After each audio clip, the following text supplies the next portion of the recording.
Good morning बेटा। आज topic start करते हैं। पहले तो रेजोनेंस का ही, सीरीज रेजोनेंस सर्किट। एक है तो साइक्लोट्रॉन के अंदर रेजोनेंस कंडीशन, एक यहाँ पे आती है रेजोनेंस कंडीशन। तो सीरीज रेजोनेंस कंडीशन दो तरह से हमारे पास यहाँ सर्किट होती है, एक सीरीज रेजोनेंस सर्किट और एक होती है पैरेलल रेजोनेंस सर्किट। तो पहले हम करते हैं सीरीज रेजोनेंस सर्किट क्या होती है। दोनों सर्किट एक दूसरे से अपोजिट हैं, दोनों के यूजेस भी अपोजिट हैं, ठीक है ना। दोनों के यूजेस भी अपोजिट हैं और दोनों सर्किट एक दूसरे से बिल्कुल अपोजिट हैं, दोनों का फंक्शन बिल्कुल अलग है। तो सीरीज रेजोनेंस सर्किट क्या होती है? दैट सर्किट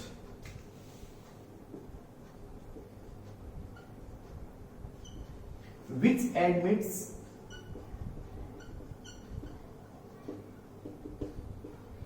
maximum current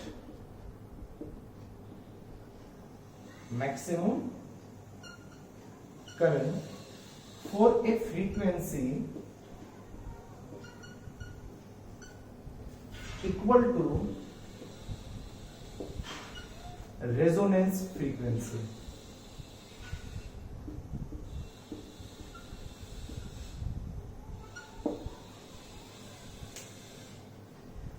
वो सर्किट होती है डेड सर्किट विच एडमिट मैक्सिमम करंट, मींस उस टाइम पे उस सर्किट में करंट सबसे ज्यादा हो जाता है जब उस सर्किट की frequency for a frequency is equal to the resonance frequency. अगर उस सर्किट की फ्रीक्वेंसी रेजोनेंस फ्रीक्वेंसी के इक्वल हो जाती है। उल्टा बता सकते हो आप यहाँ पे कि भाई व्हाट, आपसे पूछ रहे कि what is the resonance frequency. यहाँ पे किसके अंदर रेजोनेंस फ्रीक्वेंसी? सीरीज रेजोनेंस के अंदर। तो रेजोनेंस फ्रीक्वेंसी वो फ्रीक्वेंसी है जिस फ्रीक्वेंसी के ऊपर उस सर्किट के अंदर मैक्सिमम करंट होता है, मैक्सिमम करंट वहां पे एंटर होता है या मैक्सिमम करंट वहां पे होता है, वो क्या कहलाती है? Series resonance frequency. तो रेजोनेंस का मतलब यहाँ पे वही कंडीशन में सेम जो हम यहाँ पे 11th क्लास से पढ़ते आए कि दो फ्रीक्वेंसी एक जैसी मैच करना, नेचुरल फ्रीक्वेंसी और सोर्स फ्रीक्वेंसी अगर इक्वल हो जाती है। अगर नेचुरल फ्रीक्वेंसी, कोई भी टेंडेंसी ऑफ नेचुरल फ्रीक्वेंसी होती है, अगर वो एक सोर्स फ्रीक्वेंसी की इक्वल हो जाती है तो उन दोनों में जो कंडीशन मैच कर जाती है उसे बोलते हैं रेजोनेंस, ठीक है। और उस टाइम उस फ्रीक्वेंसी को क्या बोलते हैं? Resonance frequency. मैंने आपको एग्जांपल देके समझाया था, आपको याद होगा कि फोर्स ऑसिलेशन, रेजोनेंस ऑसिलेशन, उसके अंदर क्या था याद करो कि हमने एक बच्चा वो झूल रहा है वहां पे, है ना, तो वो अपने यहाँ पे एक नेचुरल टेंडेंसी है, उसकी नेचुरल फ्रीक्वेंसी इस तरह से स्विंग कर रहा है, लेकिन जैसे वो इधर जाए उसी टाइम मैं भी उसको और धक्का दे दूं, मैंने उसको अपनी फ्रीक्वेंसी और अप्लाई कर दी, तो क्या हुआ होगा? उस टाइम उसकी फ्रीक्वेंसी और बढ़ेगी, मींस और ऊपर जाएगा, वो ज्यादा तेजी से घूमेगा, वो है ज्यादा ऊपर जाएगा, उसका एम्पलीट्यूड क्या हो जाता है? बढ़ जाता है। तो सेम बात यहाँ भी है कि अगर कोई फ्रीक्वेंसी, दो फ्रीक्वेंसी आपस में मैच कर जाए, natural frequency and the source frequency, तो उस कंडीशन को बोलते हैं रेजोनेंस। और वहां पे जो एम्पलीट्यूड मैक्सिमम होता था या एम्पलीट्यूड ऑफ करंट मैक्सिमम होगा या करंट बढ़ जाएगा, ठीक है। तो यहाँ हमारे पास इसकी जो कंडीशन होगी, आप कह सकते हैं यहाँ पे कि कंडीशन ऑफ रेजोनेंस क्या होती है।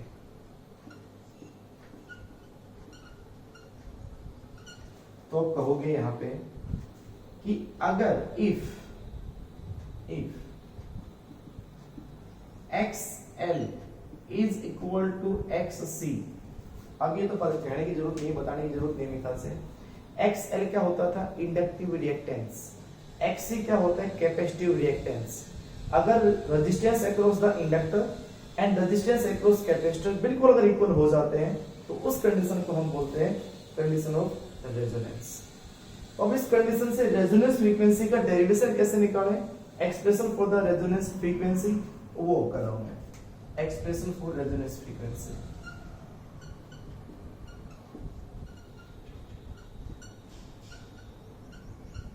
रेजोनेंस फ्रीक्वेंसी इसी से आगे कंटिन्यू। एक्सएल होता है एल ओमेगा, एक्ससी होता है 1 बाई ओमेगा सी। ये किसी फ्रीक्वेंसी के लिए था, लेकिन यहाँ रेजोनेंस के लिए है, तो यहाँ पे आर लगा दो, आर यहाँ लगा दो, आर यहाँ ओमेगा आर। ये ओमेगा आर क्या है? Omega R is called angular resonance frequency, where omega r is resonance angular frequency. ये एंगुलर फ्रीक्वेंसी है, क्लियर? कौन सी फ्रीक्वेंसी है? रेजोनेंस एंगुलर फ्रीक्वेंसी है ये।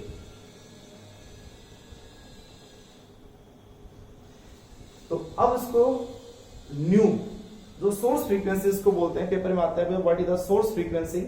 तो सोर्स फ्रीक्वेंसी के लिए आपको क्या निकालना पड़ेगा? ओमेगा की बजाय न्यू निकालना है। तो यहां सबसे पहले देखो, मैं इस ओमेगा आर को यहां ले जाऊं, एल को नीचे लाऊं तो क्या बनेगा बेटा? ये ओमेगा आर हो जाएगा ओमेगा स्क्वायर आर, नीचे एल आएगा तो ये हो जाएगा 1/LC। तो यहां से ओमेगा आर क्या बनेगा? This is equal to 1/√LC। ठीक है? या ओमेगा क्या बनेगा? Equal to 1/√LC। ये कहलाएगी रेजोनेंस एंगुलर फ्रीक्वेंसी। अगर ओनली यहां तक निकालना था, उसने पूछा भाई एक्सप्रेशन निकालो रेजोनेंस एंगुलर फ्रीक्वेंसी का, तो यहां तक निकाल चुके हैं, कंप्लीट। चलो उसके बाद एक तो ये हो गया, लेकिन मुझे अगर निकालनी है सोर्स फ्रीक्वेंसी मींस न्यू, तो ये पता है हमें, बट ओमेगा होता है वो 2.न्यू के इक्वल होता है ना। तो ये अगर ओमेगा आर है तो ये न्यू आर हो जाएगा। यहां वैल्यू पुट कर दें, आंसर आ जाएगा। तो पहले आप इसका स्क्रीनशॉट लें, इसको नोट करें पहले पर ना।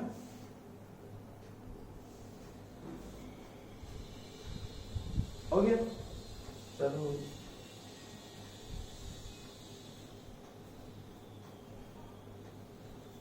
इस यूनिट में मैथमेटिकल पार्ट है। सबसे इसकी बढ़िया बात ये है कि इसका मैथमेटिकल पार्ट है, रट्टे मारने वाली कोई चीज नहीं है। तो रट्टा मारते तो दिक्कत होती है, रट्टे मारने वाली कोई चीज नहीं है इसके अंदर। तो ओमेगा आर पर रख दो 2π are, 2π is equal to 1/√LC। तो यहां से न्यू आर किसके इक्वल आया? This is 1/2π√LC। This is called source frequency. This is called source frequency. ये फ्रीक्वेंसी कहलाएगी, इसकी यूनिट होती है हर्ट्ज। ये एंगुलर फ्रीक्वेंसी कहलाएगी, जिसकी यूनिट होता है रेडियन पर सेकेंड। ध्यान से देखें, ध्यान से, इसमें जो दिया मिलेगा आपको पेपर में, तो न्यूमेरिकल में हो सकता है दिखा मिले, वहां पे लिखा मिले कि 50 रेडियन पर सेकेंड, यानी फ्रीक्वेंसी इज 50 रेडियन पर सेकेंड। उसके लिखा नहीं मिलेगा कि एंगुलर है क्या है, वो खुद पहचाना कोई यूनिट से। अगर उसकी यूनिट रेडियन पर सेकंड है तो दैट इज ओमेगा। अगर उसकी यूनिट हर्ट्ज है या पर सेकंड है, इसकी यूनिट हर्ट्ज भी होती है ना, पर सेकंड भी होती है ना, रिवोल्यूशन पर सेकंड भी होती है ना, वो न्यू क्या होती है? न्यू होती है हमेशा। RPS या पर सेकंड या हर्ट्ज, वो सभी इसकी यूनिट होती है। क्लियर? तो ये हो गया expression for the resonance frequency. अब हमें बनाना है ग्राफ। इस दोबारा से इसकी जो कंडीशन थी रेजोनेंस की, वो याद करें, दोबारा पढ़ें एक बार कि रेजोनेंस को क्या, सीरीज रेजोनेंस सर्किट क्या सर्किट होती है। आप इसको नोट करो पहले एक बार।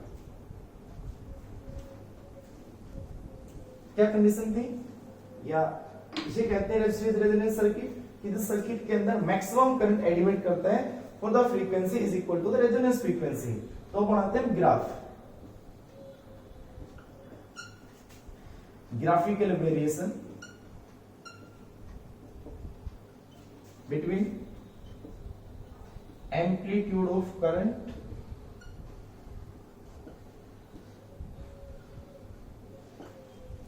and किसमें बेटा? फ्रीक्वेंसी। इसके साथ ग्राफिकल वेरिएशन। ये ग्राफिकल वेरिएशन हम पहले भी कर चुके हैं, जब LCR पढ़ाया था तभी ग्राफ हमने बना चुके थे। वही ग्राफ बनाओ दोबारा से।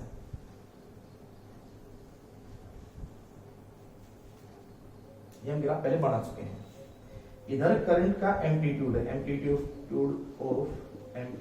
ऑफ करंट, तो इधर है फ्रीक्वेंसी। कोई भी हो सकती है, सोर्स फ्रीक्वेंसी भी हो सकती है, ओमेगा भी हो सकती है, एनीवन कुछ भी हो सकती है वहां पे। तो ये जो फ्रीक्वेंसी है ना पर्टिकुलर, ये फ्रीक्वेंसी रेजोनेंस फ्रीक्वेंसी की इक्वल है। और इस रेजोनेंस फ्रीक्वेंसी की इक्वल जो फ्रीक्वेंसी हो जाती है, उस टाइम पे करंट जो होता है वो मैक्सिमम होता है, मैक्सिमम करंट। उसको अलग से ग्रीन पेन से बना देता हूं मैं। ये जो करंट कहलाता है यानी मैं इसको क्या कर रहा हूँ, डिनोट कर रहा हूँ कि कब यहाँ पे करंट मैक्सिमम होगा।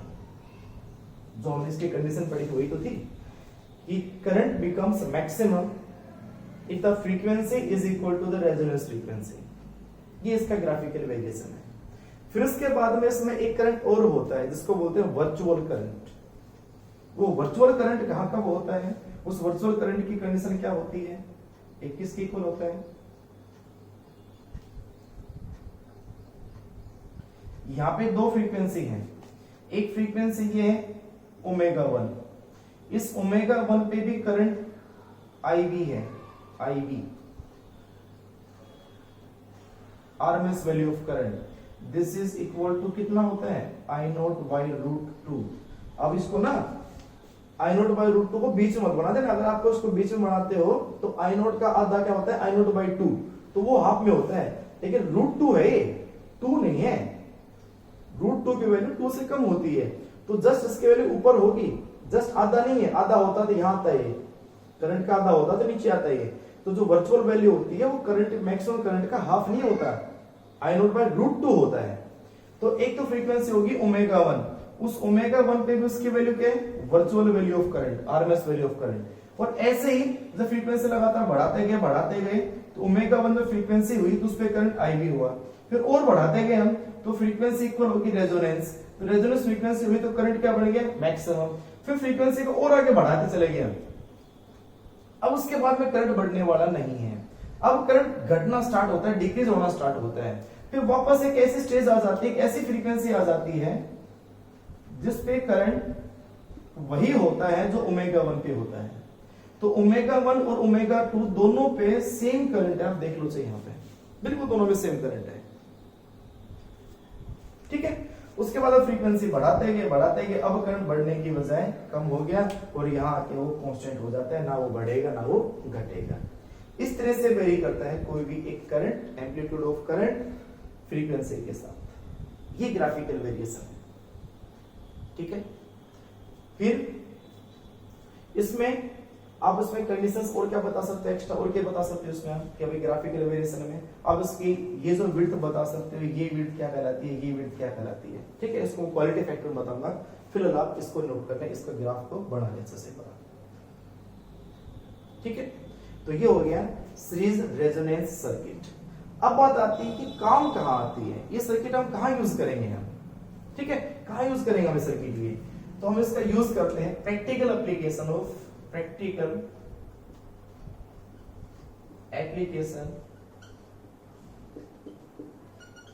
Of series resonance circuit. यानी ये सर्किट हम बनाए, इलेक्ट्रॉनिक सर्किट है ये, तो ये इलेक्ट्रॉनिक सर्किट हम कहां बना के कहां इसको यूज करते हैं, अब डेली यूज करते हैं इसको, कहां यूज करते हैं, in tuning mechanism, it is used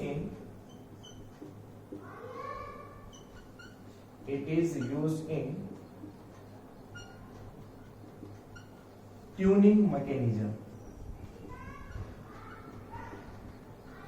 tuning mechanism किसमें, in radio and TV receiver set. ये ट्यूनिंग मैकेनिज्म होती है जिसमें रेडियो और टीवी रिसीवर सेट में, जो कोई रेडियो लगा लो, मोबाइल लगा लो, कोई भी लगा लो, मेन है दिस रिसीवर सेट। आपके घर में डिश टीवी लगी है, मैं इसको थ्योरेटिकल यहां सारा लिखूंगा नहीं, मास्टर छोटा सा वो आपके पास में फोटो खींच के भेज दूंगा उसकी, तो सुनो ध्यान से। ट्यूनिंग मैकेनिज्म का मतलब क्या होता है कि आप किसी सर्किट को ट्यून करना चाहते हैं, ट्यून का मतलब एक चैनल लगाना चाहते हैं, समझना चाहिए बात, हम एक चैनल चलाना चाहते हैं, कोई भी एक चैनल हो, बाई चांस हमें एक सोनी चैनल चलाना है, ठीक है। सोनी चैनल कहां पे है, किस फ्रीक्वेंसी पे है, वो फ्रीक्वेंसी आपको पता होनी चाहिए, बेस फ्रीक्वेंसी पे हमें वो चैनल चलाना है।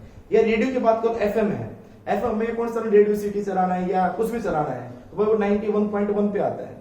तो आप क्या करोगे, आप अपने जो चैनल है, आप सर्किट है, मोबाइल है तो मोबाइल में इतनी फ्रीक्वेंसी पे सेट कर दिया, नहीं तो रेडियो आता था पहले, अब भी आपके पास किस घर में होगा, उसको ट्यून करते हो, उसमें एक सुई होती है, उसको हम 91.1 पे लेके, जो हमने चेंज किया, स्विच को घुमा के चेंज किया ना, तो वो स्विच है ना, स्विच आप उसको खोल के देखेंगे तो उसके अंदर क्या है, वो स्विच कनेक्ट होता है कैपेसिटर से, उसके अंदर कैपेसिटर होता है।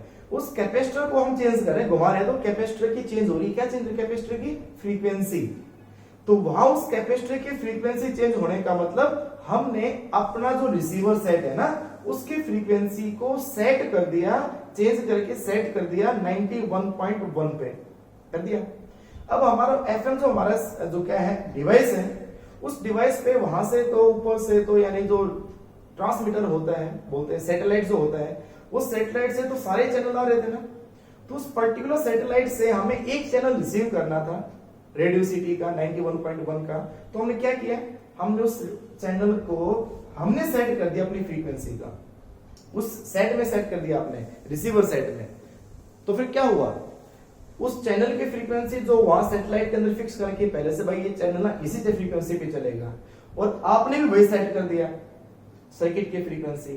तो जब सर्किट की फ्रीक्वेंसी और उस चैनल की फ्रीक्वेंसी अगर मैच कर जाती है, उसको क्या बोलते हैं, उसको बोलते हैं रेजोनेंस फ्रीक्वेंसी, उसको बोलते हैं रेजोनेंस कंडीशन। तो जब दोनों बिल्कुल मैच कर जाएंगे तो चैनल बिल्कुल साफ चलेगा, वहां एम्पलीट्यूड ऑफ करंट मैक्सिमम हो जाता है, और वो आपकी जो क्वालिटी ऑफ चैनल यानी क्वालिटी ऑफ साउंड या पिक्चर जो वो बिल्कुल साफ आती है।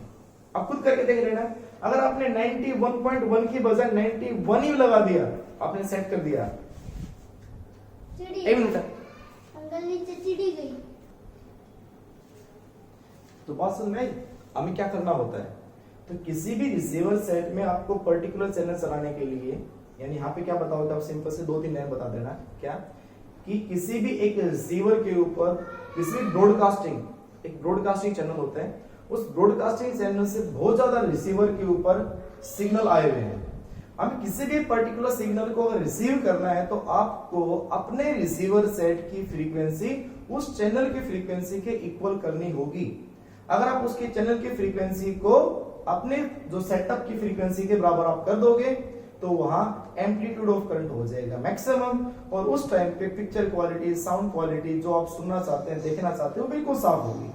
ठीक है, एंड बिल्कुल क्लियर नहीं आएगी। तो ये काम आया ना, किसमें काम आया, रिसीवर सेट में। तो ये एक फिजिक्स का आपके पास एक प्रैक्टिकल एप्लीकेशन है, इस सीरीज रेजोनेंस का एक प्रैक्टिकल एप्लीकेशन आपके सामने है, जो आप क्या कहोगे, tuning mechanism in the TV and the receiver set. ठीक है, अब क्या इसके बाद में चलते हैं नेक्स्ट टॉपिक।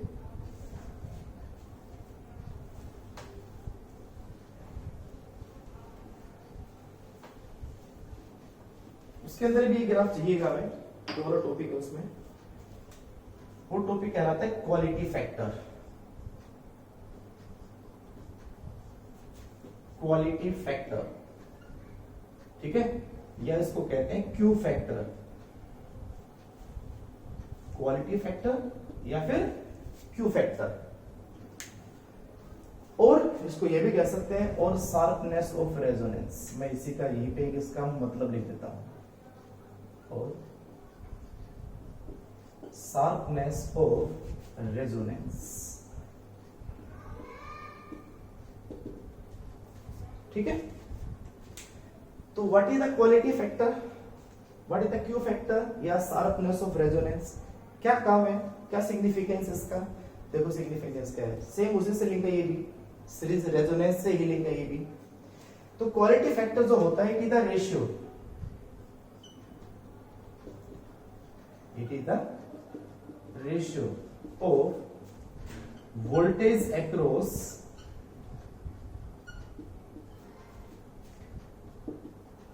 इंडक्टर और कैपेसिटर।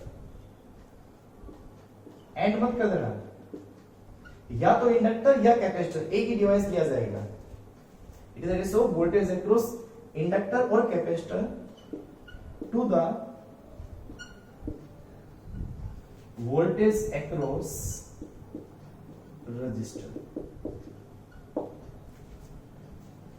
मतलब दैट इज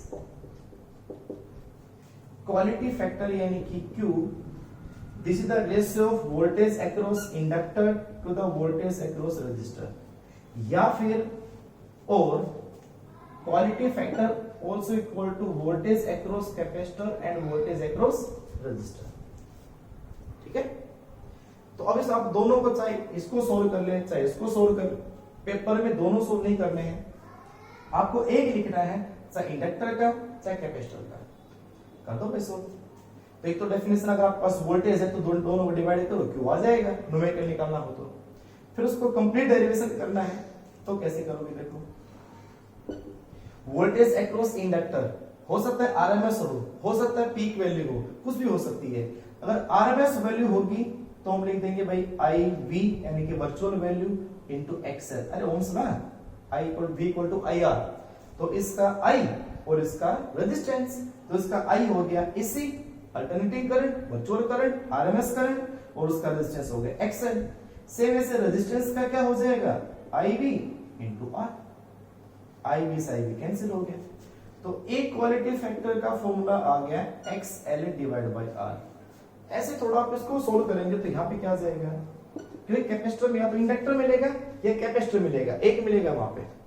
तो कैपेसिटर को क्या कहते हैं, इसकी वोल्टेज क्या होगी, इसके भी आई इंटू आर, तो आई इसकी आई वी, और इसका रेजिस्टेंस क्या होता है कैपेसिटर का X C, capacitive reactance, and divide by I V into R. जरूर नहीं कि आप इसमें आई वी लिखें, आप इसको आई नोट भी लिख सकते हैं, करंट की मैक्सिमम वैल्यू भी हो सकती है, कुछ भी हो सकती है, फिर भी कट जाएगा।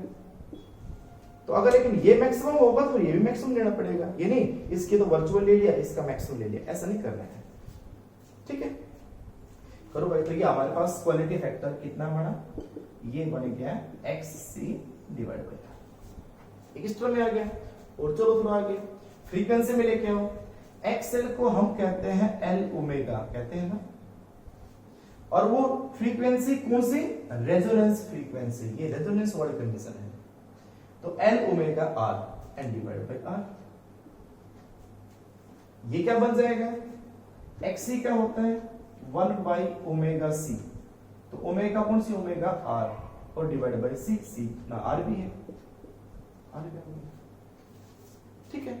चलो और आगे, बट ओमेगा आर किसके इक्वल था, ये फर्स्ट है ये सेकंड वाला, बट ओमेगा आर होता है 1 by root of N C. आप इस ओमेगा आर की वैल्यू पुट कर दे यहाँ पे, तो Q क्या बनेगा, Q is equal to N हो गया, ओमेगा आर उसको लेंगे नीचे, तो ये नीचे हो गया under root of L C हो गया ना ओमेगा आर की वैल्यू, और नीचे आर भी है, नीचे ये आर भी है, तो नीचे आर आ गया, ओमेगा आर की जगह 1 बाई रूट एल सी लिख दिया, ऊपर एल था एल लिख दिया। इसको थोड़ा सा सोल्व कर ले, थोड़ा सिंपल बना ले इसको, तो क्या बनेगा सिंपलेस्ट कर देखो, मैं इस एल को रूट के अंदर अगर लेके जाऊं,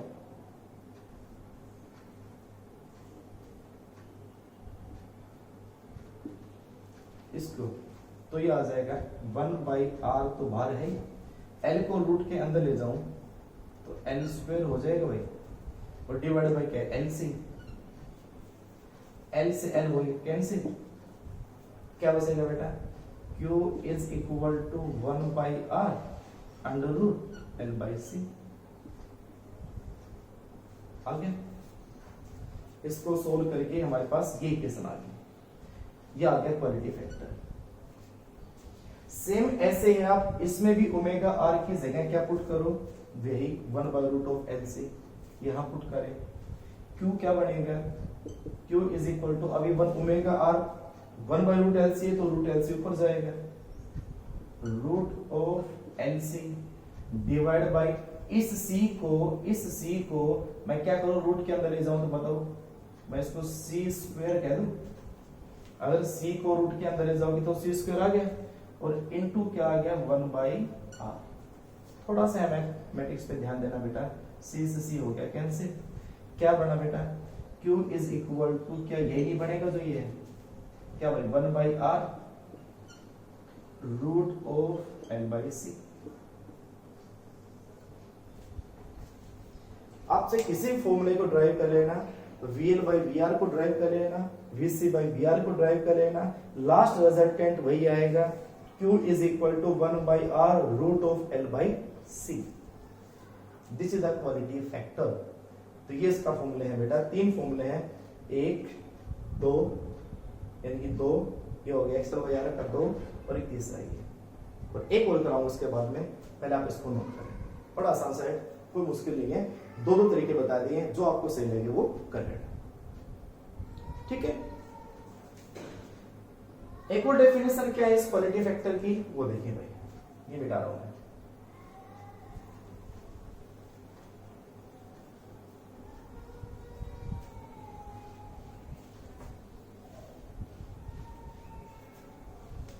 Another definition of quality factor.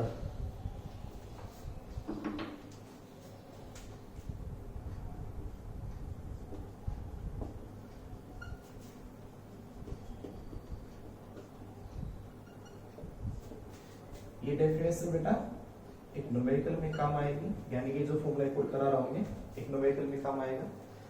तो क्या है इसका दूसरा फॉर्मूला, ये कहलाता है the ratio of, it is the ratio of a resonance angular frequency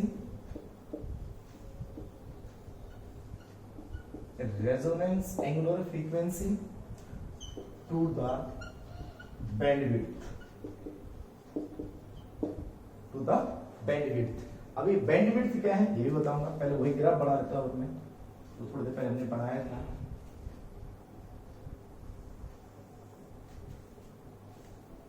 ठीक है, वैसे इस जैसा ही रखना, जितना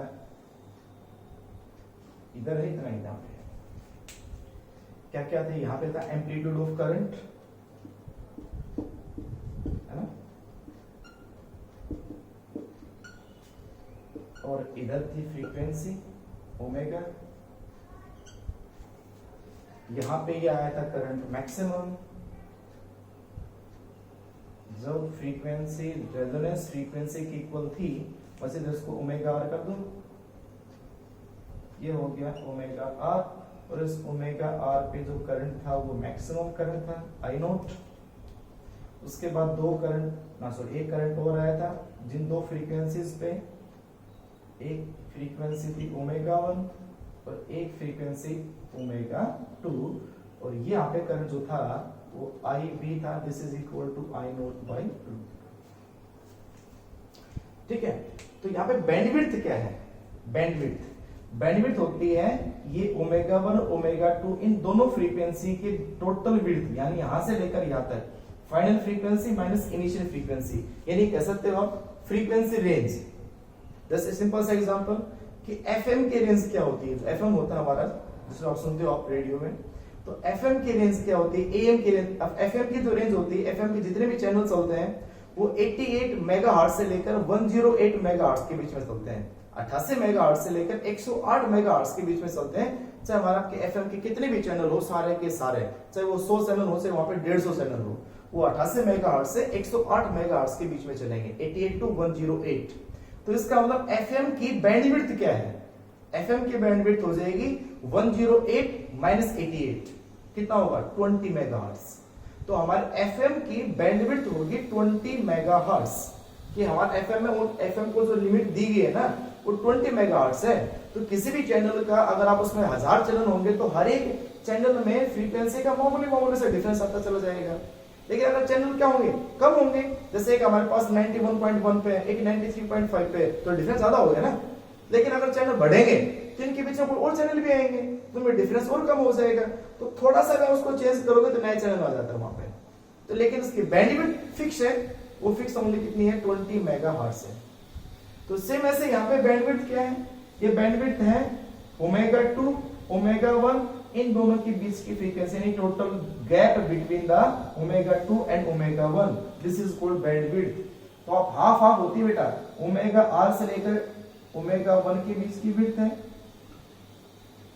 डेल्टा ओमेगा, ये हाफ बैंडविड्थ है, और यहां से इतनी यहां पे है ये भी डेल्टा ओमेगा।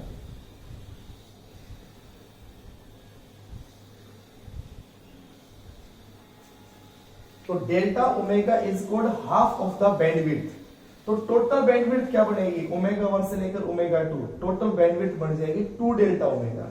तो हमारे पास ये क्वालिटी फैक्टर का फॉर्मूला क्या बना बेटा, क्या कहा उसने कि ratio of the resonance angular frequency यानी omega R that is to the total bandwidth होती है 2 डेल्टा ओमेगा। तो एक फॉर्मूला आया ये वाला,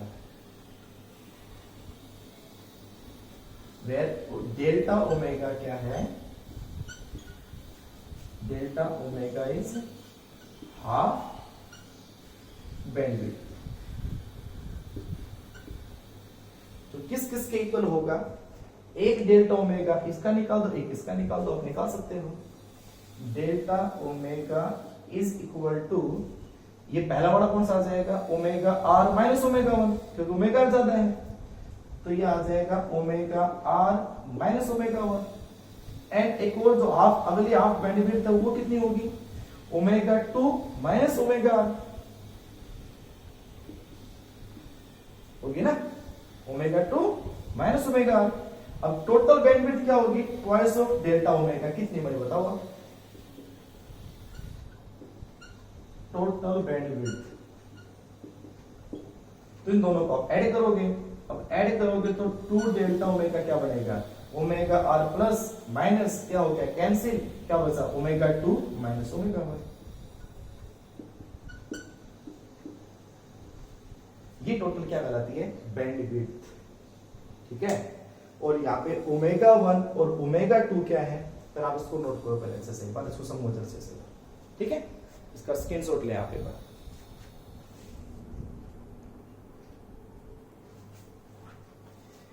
कि टोटल जो बैंडविड्थ बनेगी यहाँ पे आपकी, वो ट्वाइस ऑफ डेल्टा ओमेगा होगी, और वो हो जाएगी ओमेगा 2 माइनस ओमेगा 1। अब अगर आपको यहाँ पे एक रिलेशन निकालनी है, जिस तरह से ओमेगा आर तो रेजोनेंस फ्रीक्वेंसी है, रेजिस्टेंस में, इंडक्टेंस में और क्वालिटी फैक्टर में यहाँ भी, तो कैसे आप निकाल सकते हो, देखो तो ये आप नोट कर ले पहले, आपने देखो आगे एक बार इसका स्क्रीनशॉट इसके बाद। ठीक है, अच्छा पहले बात ये ओमेगा 1 ओमेगा 2 क्या है, ये लिख लो पहले बात, वेयर ओमेगा 1 एंड ओमेगा 2 जो आपको न्यूमेरिकल में लिखा मिलेगा वो ऐसे कैसे लिखा मिलेगा कि आपको निकालना क्या है उसमें, where omega 1 and omega 2 are the source frequency at which power transferred to the circuit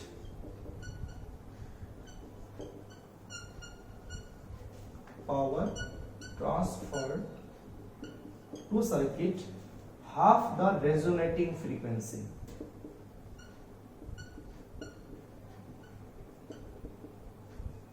Half the resonating frequency. जो रेजोनेंस फ्रीक्वेंसी पे पावर ट्रांसफर होती है उससे हाफ होती है, कैसे वो बताऊंगा आपको मैं, पहले आप इसको नोट करके पहले बता कर लिया। चलो देखो, पावर ट्रांसफर्ड या power dissipated at the resonance पे कितनी होगी, ये आप लिखना चाहें तो ठीक है, नहीं लिखे तो मत लिखिए, वैसे इस चीज को ये उन्हें समझने के लिए बता रहा हूं। पावर डिसिपेटेड कह सकते हो या ट्रांसफर कह सकते हो, ठीक है बात है यहाँ पे, क्योंकि जो आप पावर भेजोगे वापस तो आने नहीं है, सही तो होने नहीं है वो। ठीक है, तो जो power dissipate transfer at the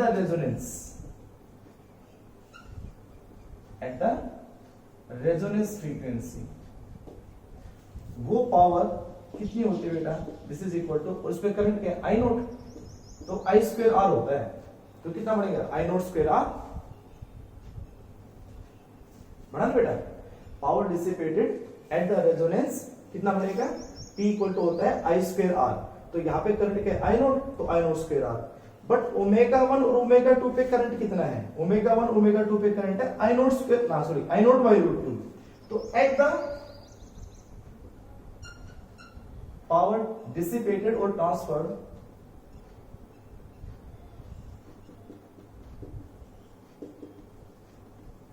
eight omega 1 and omega 2, बताओ कितना बनेगा, फॉर्मूला तो ये बनेगा ना, P is equal to I B square R. तो देखो क्या बना, आई बी की वैल्यू पुट करो आई नोट बाय रूट 2, तो इसका करोगे स्क्वायर, तो कितना बनेगा, आई नोट स्क्वायर आर, और रूट 2 का क्या बनेगा 2, तो देखो क्या है, एक पावर ये है एट द रेजोनेंस, ये रेजोनेंस पे है, और एक पावर ये है तो ये जो पावर है इस रेजोनेंस की आधी है या नहीं है, ये तो लिखा नीचे यहाँ पे, source at is the power transfer to the circuit half the resonating frequency. तो ये जो पावर आई, this is the power of half of the power of resonating frequency, resonance frequency. तो जो आपको न्यूमेरिकल वहां पे है, उस न्यूमेरिकल में यही उसने पूछा है, तो पढ़ के आपको सुना देता है वो क्वेश्चन उसने क्या पूछा है। वो 7.20 का सी पार्ट है, वो कहता है for which frequency of the source is the power transfer to the circuit half the power at the resonating frequency. किस फ्रीक्वेंसी, सोर्स फ्रीक्वेंसी पे पावर ट्रांसफर आधी होती है। तो कौन सी फ्रीक्वेंसी आपको निकालनी है यहाँ पे, इनमें आपको निकालनी, या तो निकालनी ओमेगा 1 या निकालनी ओमेगा 2, या तो निकालनी ओमेगा 1 या निकालनी ओमेगा 2, जो आपका मन करे वो निकालें। तो यहाँ से ओमेगा 1 कितना होगा, ओमेगा 2 कितना होगा, अब बताओ। यहाँ पे ओमेगा 1 की वैल्यू निकालेंगे तो ओमेगा 1 हो जाएगा, ये इधर आएगा तो ये बन जाएगा omega R plus delta omega. और यहां से ओमेगा 2 निकालेंगे तो ये आ जाएगा delta omega plus omega R, यानी या तो प्लस या प्लस में माइनस, ये तो होगा बस ओनली। तो ओमेगा आर तो क्या है, रेजोनेटिंग फ्रीक्वेंसी, जो हमें पता है 1/√LC होती है। अब बची क्या, डेल्टा ओमेगा। डेल्टा ओमेगा आप यहां से भी निकाल सकते हैं, क्योंकि ओमेगा रेजोनेंस फ्रीक्वेंसी पता है, क्वालिटी फैक्टर पता है, तो डेल्टा ओमेगा यहां से निकाल दें। और वो छोटा बनाना चाहते हैं तो छोटा और सब बना सकते हैं, सीधे आप देखो ये आपने कर लिया नोट। तो देखो इसको और आगे क्या कर सकते हैं, और छोटा क्या बना सकते हैं इस फॉर्मूले को हम। ओमेगा आर की जगह वैल्यू पुट कर दो, put omega R is equal to क्या होता है बेटा, 1/√LC होता है, ठीक है। Q की जगह क्या होता था, and Q is equal to 1/√LC। ये दोनों वैल्यू पुट कर दो, छोटा सा फॉर्मूला बन जाएगा डेल्टा ओमेगा का, हाफ ऑफ द बैंडविड्थ का। तो ये क्या बना भाई, ये आया 1/√LC इज इक्वल टू, ये आया 1/√LC, ठीक है। और भाई 1/2 डेल्टा ओमेगा, ये बड़ा ना, हमें निकालना है डेल्टा ओमेगा। तो डेल्टा ओमेगा इधर आ जाएगा, जो कटता है उसको काट दें। मैं ये ग्राफ मिटा रहा हूं,